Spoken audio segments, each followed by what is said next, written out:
Now we are discussing about cell wall.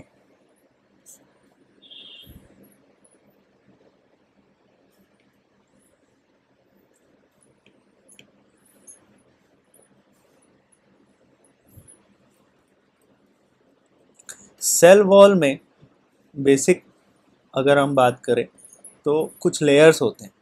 तो cell wall के कितने लेयर्स हैं? टोटल यहाँ पर 4 लेयर्स देखने को मिलेंगे। ठीक है, 4 लेयर्स टोटल देखने को मिलेंगे सेल वॉल में। ठीक है, तो कौन कौन से लेयर्स हैं सेल वॉल में? Let's see.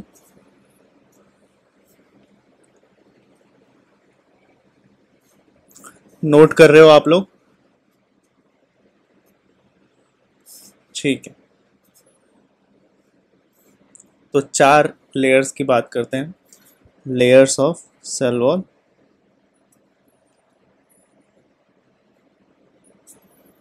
ठीक है, लेयर्स ऑफ सेल वॉल। सबसे पहले यहाँ समझना चाहिए मिडल लैमिला होगा, मिडल लैमिला होगा, then primary wall, secondary wall,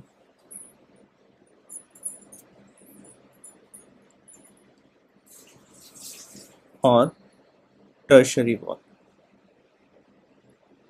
ठीक है, middle lamella, primary wall, secondary wall और टर्शरी वॉल। मिडल लैमिला के पास क्या है याद रखना, middle lamella has calcium, magnesium, pectates, right. Middle lamella के पास क्या होता है? Calcium, magnesium, pectate. ठीक, या इसका क्या मतलब है कैल्शियम मैग्नीशियम पेक्टेट का? इसका ये मतलब है कि कैल्शियम पेक्टेट हो सकता है, कैल्शियम पेक्टेट का बना हो सकता है, या फिर मैग्नीशियम पेक्टेट का बना हो सकता है। ठीक, कब बनता है ये? पेक्टेट की जो लेयर है, मिडल लैमिला की जो लेयर है, कैल्शियम पेक्टेट की लेयर है, मैग्नीशियम पेक्टेट की लेयर है, कब बनती है? सबसे पहले तब बनती है जब साइटोप्लाज्म का डिवीजन होता है। तो आप क्या लिखोगे कि it is first formed at cytokinesis. और साइटोकाइनेसिस का क्या मतलब होता है? साइटोप्लाज्म का डिवीजन, है ना। तो first to be formed, first to be formed at cytokinesis, first to be formed at cytokinesis. और प्राइमरी वॉल किस चीज का बना है? तो प्राइमरी वॉल बना है, लेट्स सी,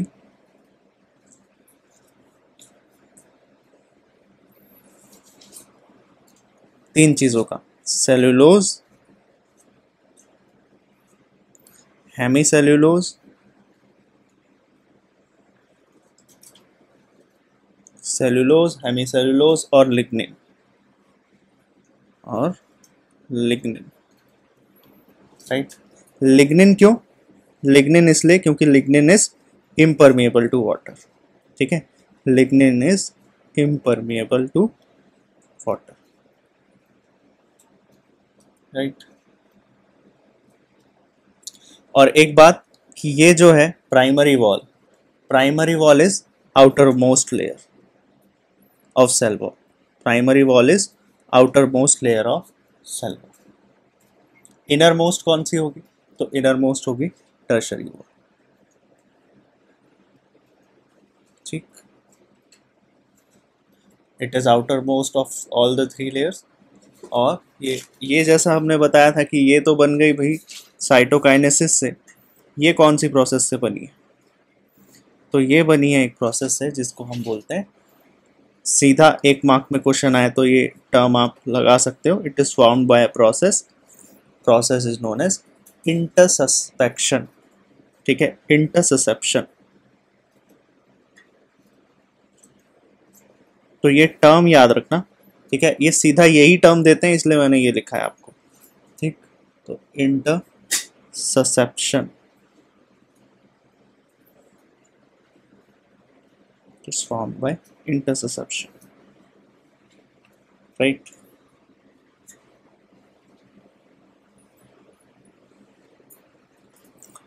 अब देखो सेकेंडरी वॉल। तो सेकेंडरी वॉल कैसे बनी है? दो चीज़ों से, सेलुलोज, सेलुलोज और हेमीसेलुलोज, ऊपर वाले तो है ना, ये सेलुलोज और हेमीसेलुलोज, तो ये बनी है दो चीज़ों से, सेलुलोज और हेमीसेलुलोज। अब आपको थोड़ा थोड़ा रीज़न समझ में आ रहा है कि क्या बोलते हैं हम लोग क्यों बोलते हैं कि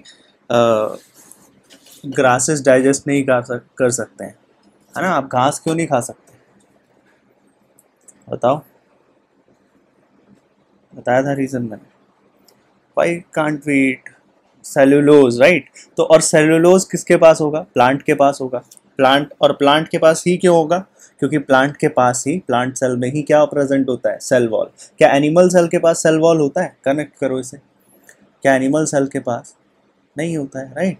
तो यही रीज़न है, ठीक है, तो ऐसे कनेक्ट करना सीखना पड़ेगा आपको। नेक्स्ट इज ये किस में एब्सेंट होता है, ये देखो प्रेजेंट कहाँ होता है, प्लांट सेल में होता है, ये तो हमें पता है, लेकिन प्लांट सेल में एब्सेंट कहाँ होता है ये आपको पता होना चाहिए। तो एब्सेंट कहाँ है, is absent in meristems. Meristem याद आ रहा है, हमने डिस्कस किया था राम और साम, रूट एपिकल मेरिस्टेम और शूट एपिकल मेरिस्टेम, कभी सुना है ये, हमने डिस्कस किया हुआ है, ठीक है, हाँ राइट राइट राइट, ठीक है। एंड ठीक, शायद हमने प्लांट ग्रोथ एंड डेवलपमेंट में पढ़ा होगा मेरिस्टेम के बारे में, apical meristem, lateral meristem. Apical meristem is responsible for, right right, apical meristem is responsible for vertical growth and lateral meristem is responsible for horizontal growth, है ना। तो ठीक है, और it is formed by a process, जैसे हमने यहाँ पर इंटरसेप्शन पढ़ा था, यहाँ पर भी is formed bye, secondary wall कैसे बनती है, इज फॉर्म्ड बाय, ये प्रोसेस के नाम है, ध्यान रखना, सीधा क्वेश्चन है, formed by a process, process, इस प्रोसेस को क्या बोलेंगे जिससे सेकेंडरी वॉल बनेंगी, बोलेंगे एपोजिशन, क्या बोलेंगे, एपोजिशन, या कई क्वेश्चन में आपको एक्रीशन भी लिखा हुआ दिख जाएगा, ठीक है, एक्रीशन या फिर एपोजिशन लिखा हुआ दिख जाएगा, तो सेकेंडरी वॉल ऐसे बनती है। ये next column is about, next column is about tertiary wall. तो टर्शरी वॉल में दो चीज़ें होंगी, tertiary wall is actually made up of xylene which is inner most wall ना, तो xylene और प्लस मैनिन, xylene और मैनिन से मिलकर which is the inner most wall. अब क्योंकि ये इनर मोस्ट वॉल है तो इसको इधर से कनेक्ट करो, अब क्योंकि इनर मोस्ट वॉल हो ही गई है, ये हमने पढ़ ही लिया भैया, ये तो इनर मोस्ट वॉल है, तो ध्यान से सुनना, अगर ये इनर मोस्ट वॉल है तो सबसे ज़्यादा पास इन चारों वॉल में से, इन चारों लेयर में से सबसे ज़्यादा पास सेल मेम्ब्रेन के कौन सी लेयर होगी, बताओ, टर्शरी, वेरी गुड। तो टर्शरी सबसे ज़्यादा क्लोज होगी because it is the inner most, है ना, तो इट इज़ क्लोजेस्ट, सीधा क्वेश्चन, क्लोजेस्ट टू द, ये थोड़ा सा दिमाग लगाओगे, इसको बताने की भी ज़रूरत नहीं है, इसको थोड़ा सा दिमाग लगाओगे तो कॉमन सेंस से ऐसे क्वेश्चन निकल जाते हैं, ठीक है।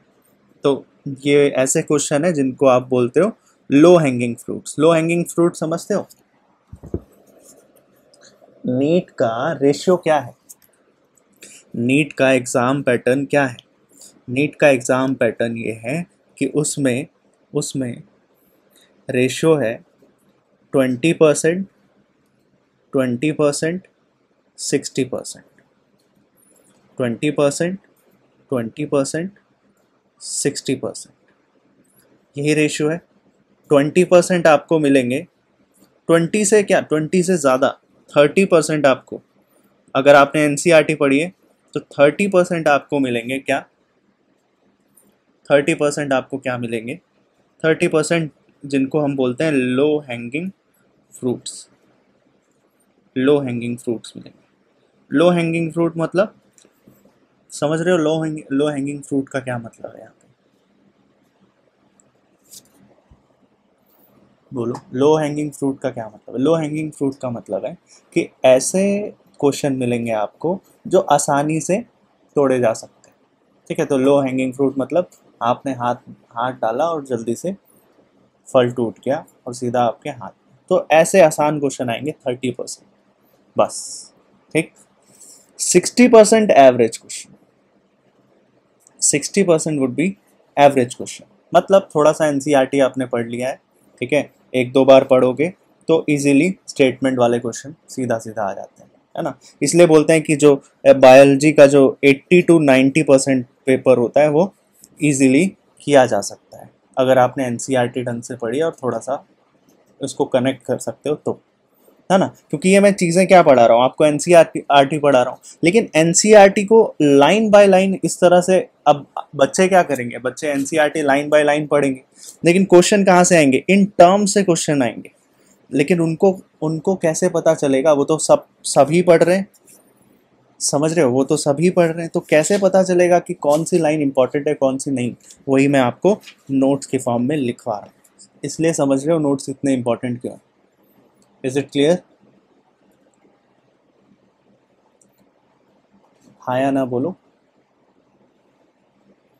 ठीक है, तो मैंने बताया 20 to 30% मान लो लो हैंगिंग फ्रूट्स होते हैं, आसानी से सीधे सीधे क्वेश्चन, जैसे कि अभी आपने बोल दिया कि जैसे अगर क्वेश्चन आ गया यहाँ पर tertiary wall, which one of the wall which one of the layer of cell wall is closest to cell membrane, तो आपका आंसर यहाँ पर टर्शरी वॉल, सीधा क्लिक करें, इतना कोई मुश्किल क्वेश्चन नहीं।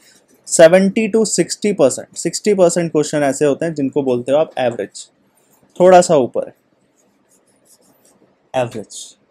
ठीक है, ये थोड़ा सा पढ़ोगे आप, ठीक है, और कनेक्ट करोगे चीज़ें, ठीक है, मेरे नोट्स कवर कर लोगे, बहुत है। ठीक है, 4-5, ठीक है, 4-5 सेट लगा लोगे, सेट लगा लोगे मतलब प्रीवियस ईयर क्वेश्चंस पढ़ लोगे 4-5 साल के, आराम से ये क्वेश्चन हो जाते हैं 60%, तो 90% क्वेश्चन तो हो गए, 90% तो क्वेश्चन हो गए ना। अब बचा क्या, बचे वो 10% क्वेश्चन, तो 10% क्वेश्चन टफ होते हैं, और वो टफ भी क्या होते हैं, टफ क्या होंगे, मान लो यहाँ से जो यहीं से होंगे वो भी, ठीक है, क्योंकि इसमें एक्स्ट्रा पोर्शन तो कवर हो ही रहा है, ठीक है, तो यहीं से होंगे वो क्वेश्चन भी, लेकिन थोड़ा सा घुमा फिरा के पूछेंगे, उसमें उसी में आप कंसीडर कर सकते हो एजर्शन, उसी में आप कंसीडर कर सकते हो रीज़न। तो समझ रहे हो नीट का पेपर किस तरह से अटेम्प्ट करना है, क्या क्या आपका फोकस रहना चाहिए। Is it clear? ठीक है, तो हमने यहाँ पर बात की सेल वॉल की, middle lamella, primary wall, secondary wall, tertiary wall. ठीक, अब मैं ये बता रहा था आपको कि टर्शरी वॉल कहाँ देखने को मिलेगा। तो टर्शरी वॉल जो अभी अभी लास्ट क्लास में हमने पढ़ा है जिम्नोस्पर्म के बारे में, तो जिम्नोस्पर्म का जो ट्रैकिड है वो वीडियो ज़रूर देखना, बहुत इंपॉर्टेंट है, उसमें काफ़ी रेलेवेंट चीज़ें बताई है मैंने, और उतना ही पढ़ना है उसको। ठीक है, तो ध्यान रखना, प्लांट किंगडम चल रहा है, साथ के साथ कवर करते रहो।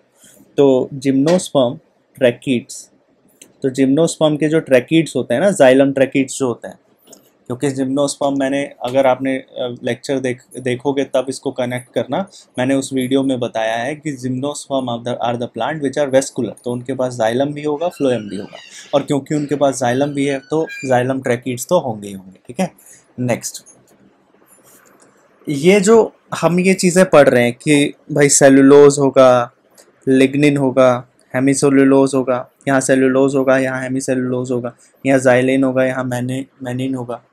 ठीक है, ये सारी चीज़ें आ कहाँ से रही हैं, ये सारी चीज़ें आ कहाँ से रही हैं, सेल वॉल के पास। तो कोई पार्ट होगा सेल का, कोई ना कोई पार्ट होगा सेल का जो ये सारी चीज़ें बना रहा होगा, राइट, कोई ना कोई पार्ट होगा सेल का जो ये सारी चीज़ें बना रहा होगा। तो देखते हैं,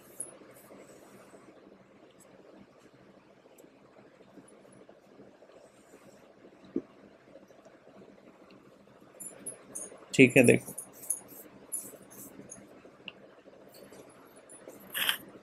तो सबसे पहले अगर मैं बात करूं सेलुलोज की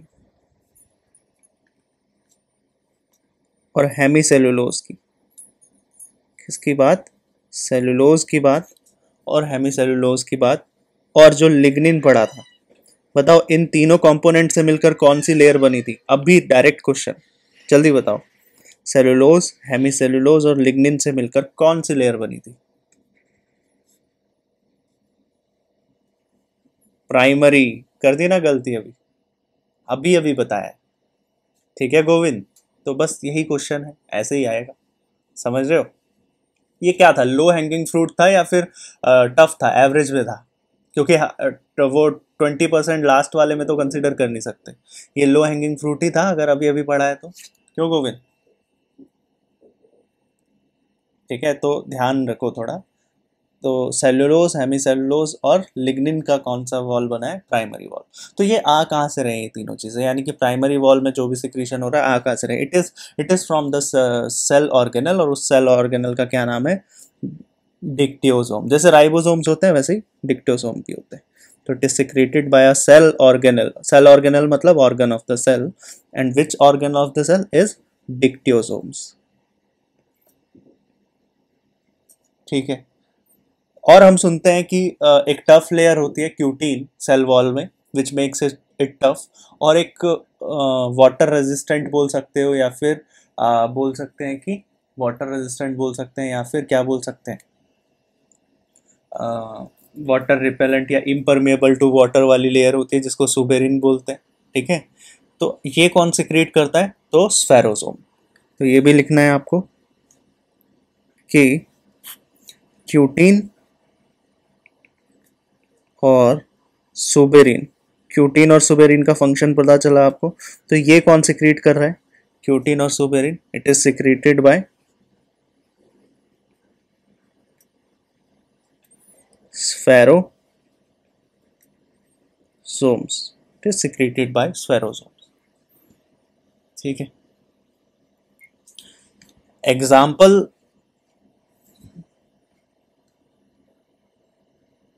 एक और है पिट्स का। तो पिट्स जो है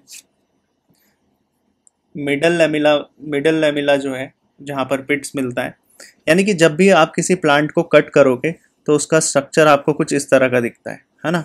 बाहर एपिडर्मिस, एंडोडर्मिस, और सेंटर में क्या मिलेगा, पिट। ठीक है, सेंटर में क्या मिलेगा, पिट। और ये जो पिट होता है इट इज लिग्निफाइड वॉल, और जो किसका बना हुआ है, मिडल लेमिला का बना हुआ है। ठीक है, मिडल लेमिला का बना हुआ है। समझ आया हम किसकी बात कर रहे हैं, मिटा दूं इसको। तो देखो पिट्स की बात कर रहे हैं। वैष्णवी, कोई नेटवर्क इशू है क्या, बार बार ज्वाइन कर रहे हो आप, Vaishnavi?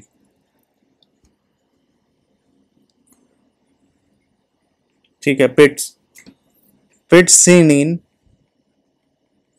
Lignified walls, pits seen in lignified walls. और ये किसके बने होते हैं, ये lignified walls made up of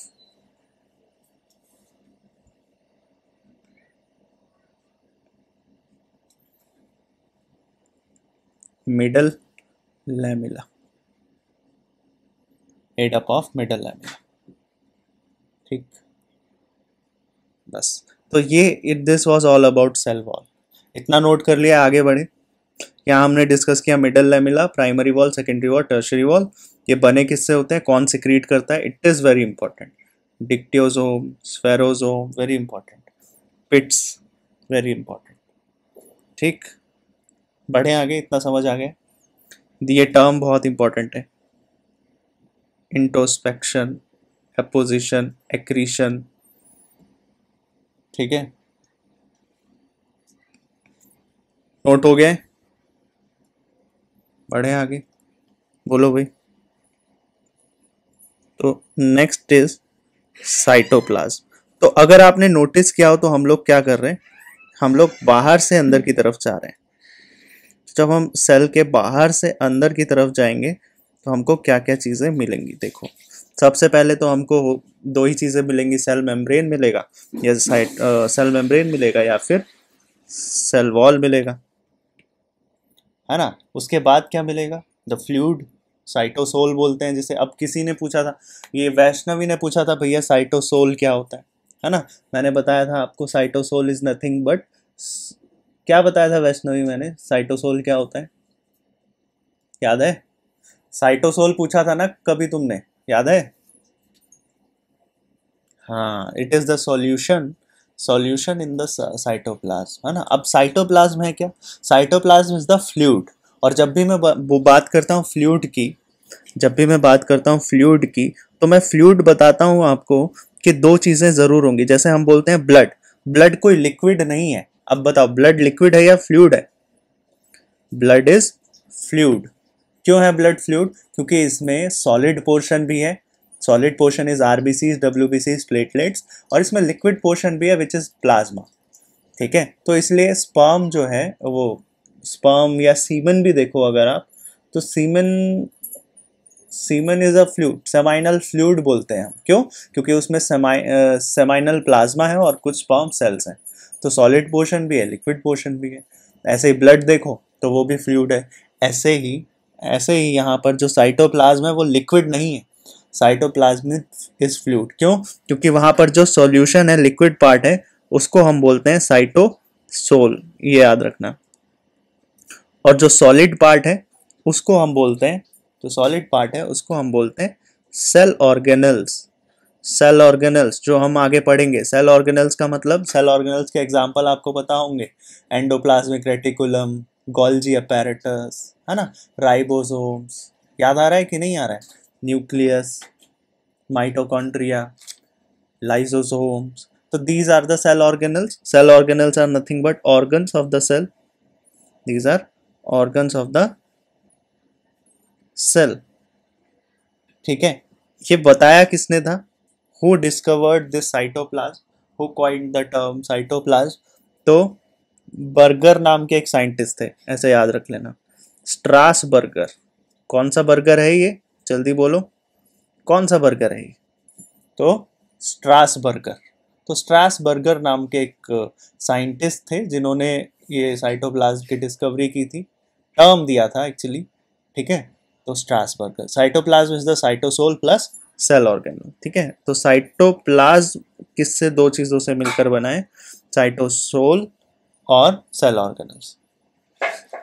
एक और बात, जितना ज्यादा हमने पढ़ा था सेल मेम्ब्रेन के बारे में, क्या आपको याद है सेल मेम्ब्रेन में प्रोटीन होता है या नहीं होता है? सेल मेम्ब्रेन में प्रोटीन होता है या नहीं होता है? बोलो।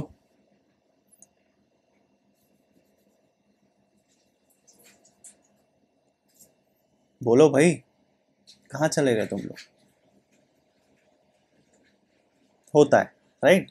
तो सेल मेम्ब्रेन में प्रोटीन होता है, याद करो हमने डिस्कस किया था तो आइसबर्ग वाला मॉडल, है ना, fluid mosaic model, fluid mosaic model discuss किया था जिसमें मैंने बताया था आपको लिपिड के समुद्र में प्रोटीन के आइसबर्ग्स तैर रहे हैं। याद आ रहा है कि नहीं आ रहा है? ठीक है, पढ़ा ही नहीं है आप लोगों ने तो याद कहाँ से आएगा?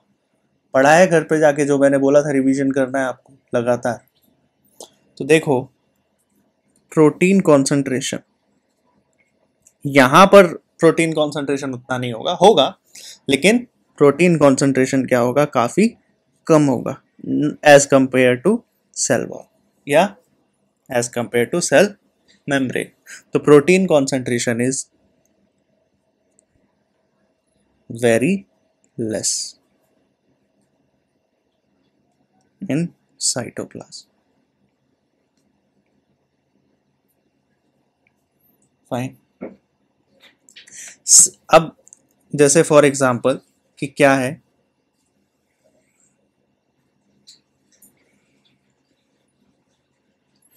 मान लो कि ये एक सेल है। ठीक है, मान लेते हैं कि ये एक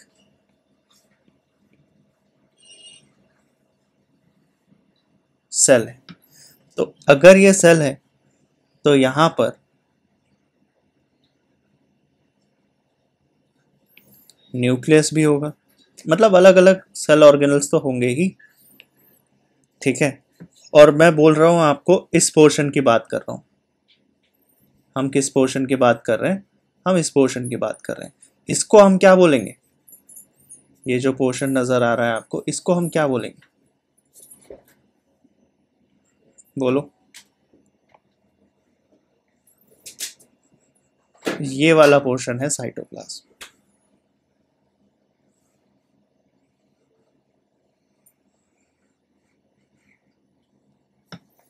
ये है साइटोप्लाज्म। यहाँ हो सकते हैं कोई डीएनए, आरएनए, क्रोमोसोम्स वगैरह। यहाँ होंगे कोई एंडोप्लाज्मिक रेटिकुलम,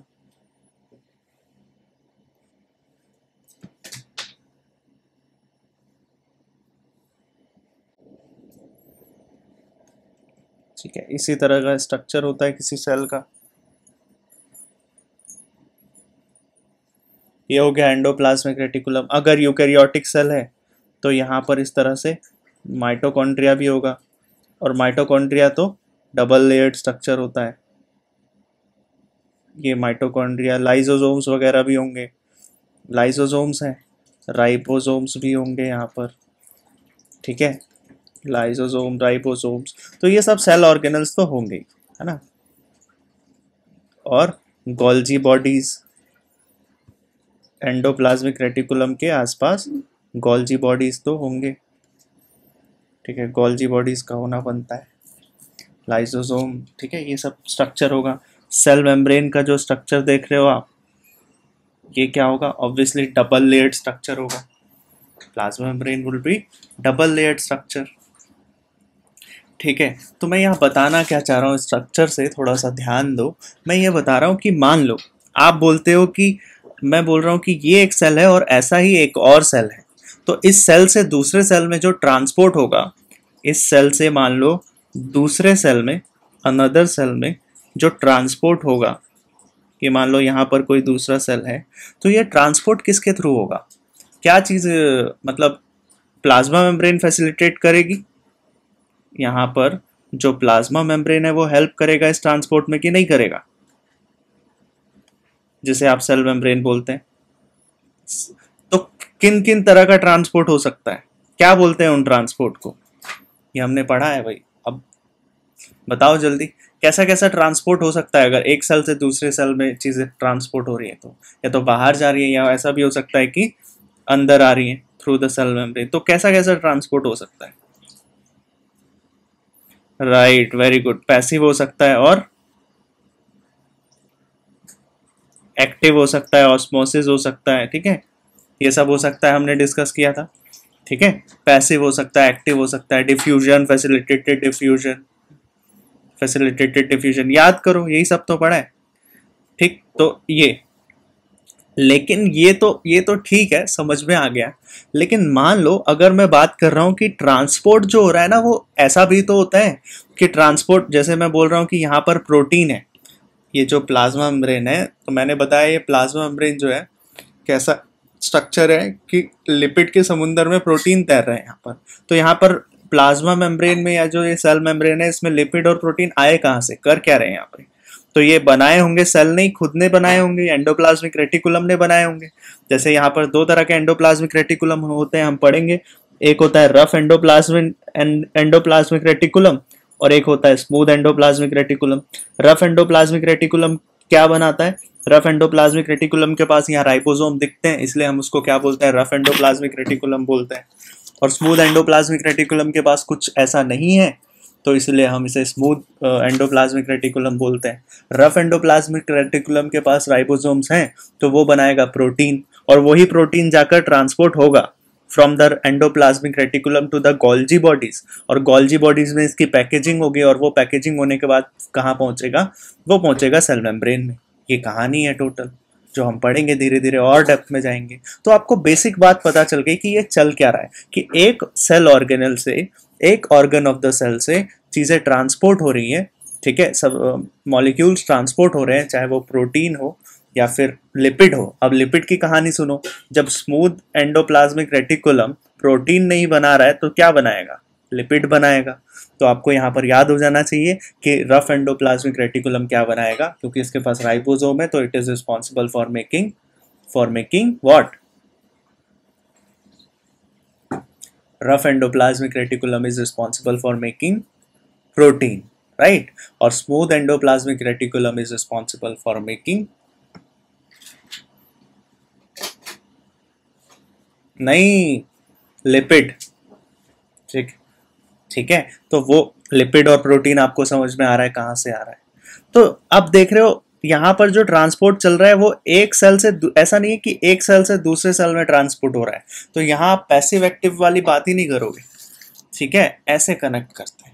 तो यहाँ पर हम बात ही नहीं करेंगे पैसिव एक्टिव की, हम यहाँ बात करेंगे साइटोप्लाज्मिक स्ट्रीमिंग की, हम यहाँ बात करेंगे साइक्लोसिस की। समझ आया?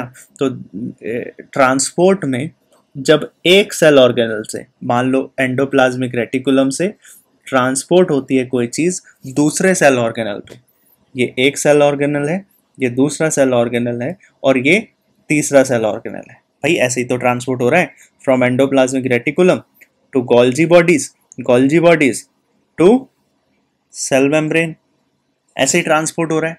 और ये जो ट्रांसपोर्ट हो रहा है इट इज इन सेल में ही ट्रांसपोर्ट हो रहा है, विद इन सेल हो रहा है।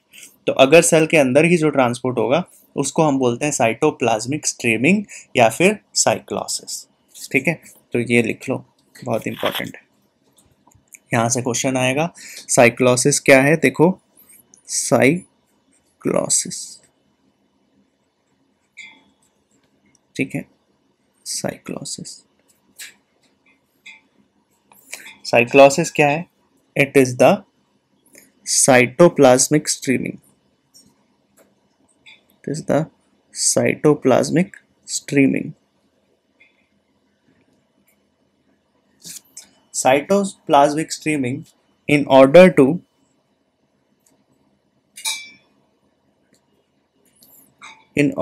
move cellular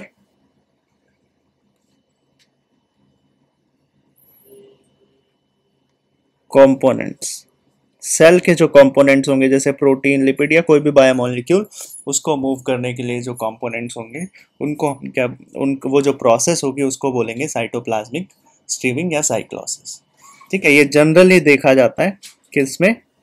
seen in eukaryotes में तो होता ही होता है, सीन ओनली इन यूकैरियोट्स। तो यूकैरियोटिक सेल का एक और फीचर आपको डिफरेंशिएट करना हो तो आ गया, ठीक है। कभी पूछे क्या प्रोकैरियोट्स में साइक्लोसिस चलता है? तो नहीं, वहाँ नहीं चलता, ठीक। एक टर्म बहुत आता है, ठीक है, जो थोड़ा कई बार बच्चे पूछते हैं, भैया साइटोप्लाज्म समझ आ गया, साइटोसोल समझ आ गया, सेल ऑर्गेनल समझ आ गया, इतना नोट कर लिया था आप लोगों ने? आगे बढ़े, ठीक है। तो साइटोप्लाज्म समझ आ गया था, सेल ऑर्गेनल समझ आ गया, साइटोसोल समझ आ गया, लेकिन ये प्रोटोप्लाज्म क्या है ये देखो। Next is, anyone knows about protoplasm, कि ये प्रोटोप्लाज्म क्या है बताओ। प्रोटोप्लाज्म कुछ नहीं, it is the sum of all the cell organelle, यानी कि इसमें न्यूक्लियस भी आ गया और साइटोप्लाज्म भी आ गया। बस आपने क्या छोड़ दिया फिर?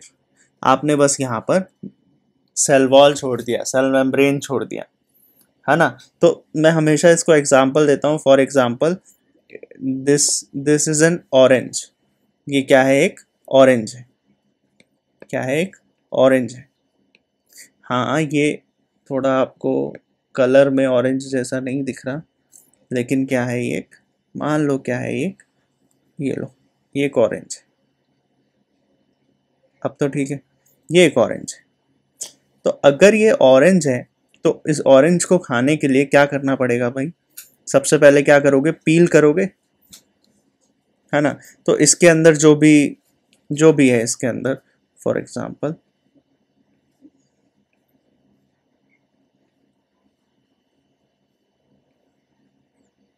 ठीक,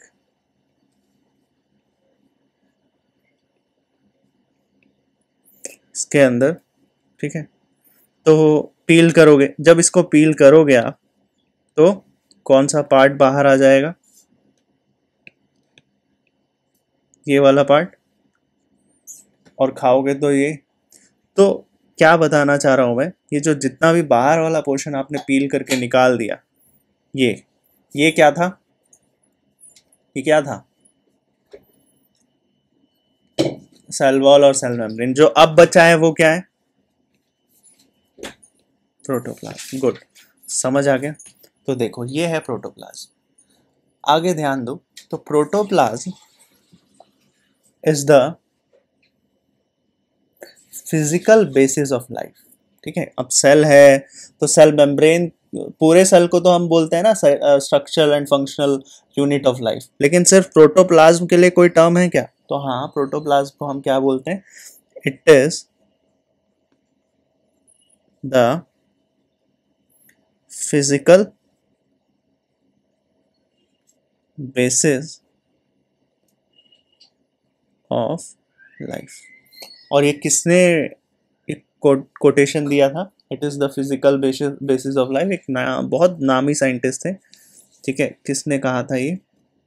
बहुत बड़े साइंटिस्ट रहे हैं जिनका नाम क्या है? हक्सले। ठीक है, Huxley.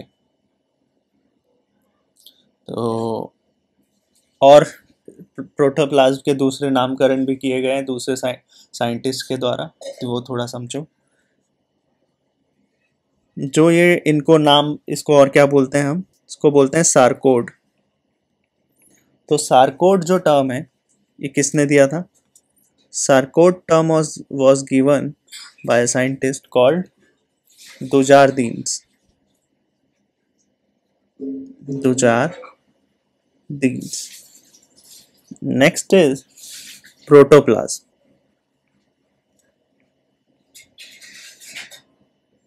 Next is protoplasm. Protoplasm,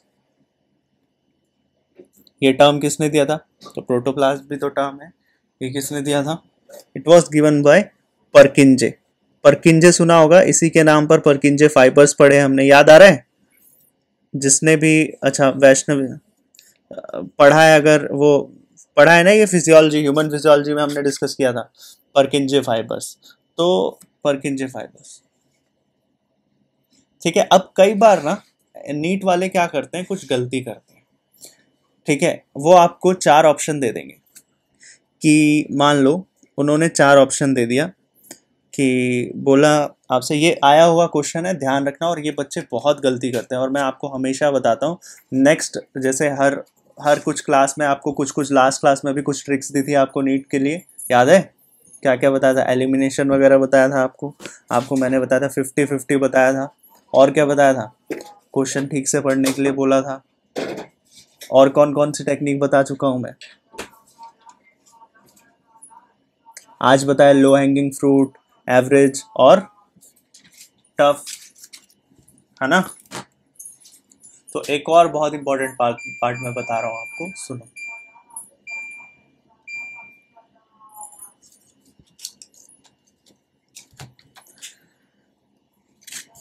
closest answer will be your answer. जरूरी नहीं है कि सही आंसर दिया हो नीट में। नीट, मैं क्या बोल रहा हूँ, नीट के पेपर में भी गलत आंसर हो सकता है। ठीक है, तो closest answer will be the answer in the booklet of NEET examination. समझ में आया मैं क्या बताना चाह रहा हूँ? जैसे, हेलो, समझ में आ रहा है? स्वाति, गोविंद, समझ में आ रहा है? तो मैं जैसे फॉर एग्जांपल क्वेश्चन था कि हु टर्म्ड प्रोटोप्लाज्म, कि प्रोटोप्लाज्म का जो टर्म है ये दिया किसने? तो example, for example is, A example है for example Huxley, B example है दुजार्देन, सी एग्जाम्पल है, ठीक है, सी एग्जाम्पल है मान लो मेंडल, ठीक है, और डी एग्जाम्पल है टिक वोन मोल। तो आप क्या लगाओगे अब? प्रोटोप्लाज्म तो वो परकिंजे है ही नहीं। ठीक है, आंसर इज टिक वोन मोल। ठीक है, हक्सले कहाँ से हो गया? हक्सले ने तो ये बोला था ना कि it is the physical basis of life, उसने नाम थोड़ी दिया था प्रोटोप्लाज्म, राइट? तो क्लोजेस्ट आंसर में हमेशा याद रखना, जब अगर परकिंजे परकिंजे नाम ना दिया हो, ठीक है, परकिंजे नाम ना दिया हो फॉर एग्जाम्पल, और परकिंजे नाम ना दिया हो, तो आपको क्या आंसर में लगाना है? टिक वोन मोल। समझ आ गया? मैं लिख देता हूं, टिक वोन मोल लगाना है इफ परकिंजे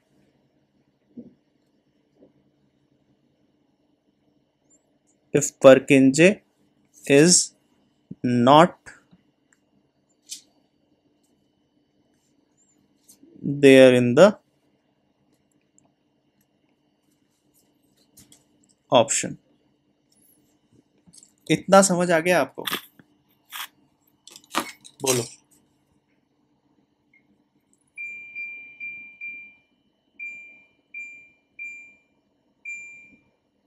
ठीक है,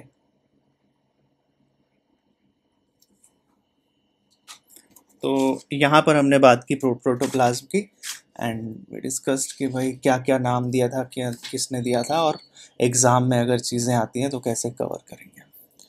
नेक्स्ट, इसका एक साइटोप्लाज्म भी चल रहा है वैसे तो हमारा। हम प्रोटोप्लाज्म तो साइटोप्लाज्म का ही पार्ट हो गया ना, तो साइटोप्लाज्म में ही हम प्रोटोप्लाज्म भी पढ़ रहे थे। तो इसके कुछ बातें हैं जो आपको पता होंगी, ठीक है, फिर भी क्योंकि हम साइटोप्लाज्म पढ़ रहे हैं, तो for the sake of completion of the topic हम लोग ये टर्म पढ़ लेते हैं, ठीक है। और वो क्या है? फेगोसाइटोसिस। फेगोसाइटोसिस पता है आपको क्या होता है? राइट, इनगल्फ करना, तो फेगोसाइटोसिस। तो फेगोसाइटोसिस की पूरी डेफिनेशन क्या होगी? तो फेगोसाइटोसिस कहाँ हो रहा है? साइटोप्लाज्म में ही हो रहा है, इसलिए यहाँ पर आपको समझना चाहिए, ठीक है। फेगोसाइटोसिस लिखो। Phagocytosis is the engulfment of food particles, engulfment of food particles, engulfment of food particles by pseudopodia,